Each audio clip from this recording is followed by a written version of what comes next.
रात के अंधेरे में बिजली की कड़क पूरे आसमान को उजाला कर रही थी। कई दिनों से लगातार वर्षा के कारण गांव में मिट्टी की सड़कें भी अब खेत बनने को हो चली थी। दूर दूर तक मेढकों के टटराने की आवाज और सन्नाटे की साई साई पूरा गांव सो चुका था। रात के 12 बज रहे थे। कमला ताई की झोपड़ी में कई जगहों पर बूंदाबांदी हो रही थी। कमला ताई बुदबुदाती परेशान इधर उधर माचिस ढूंढ रही थी ताकि चिराग जलाकर वो बूंदाबांदी वाली जगहों पर बर्तन रख सके। कभी दिरखे पर हाथ टटोलती, कभी दीवार पर। अंधेरे में कमला ताई को कुछ दिखाई नहीं दे रहा था।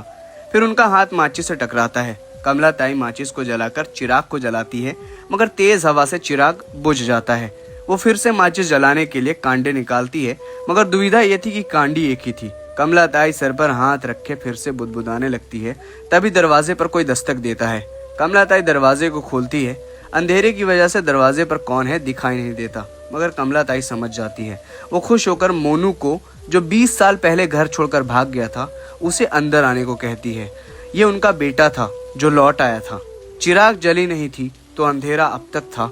इतना अकेलापन के गम का सवेरा मन तक था। जो भागा था वो लौट आया। क्या ये वहम था या सही था? खैर, एक बार फिर बिजली कड़कती है, मगर वहां कमला ताई के अलावा कोई नहीं था।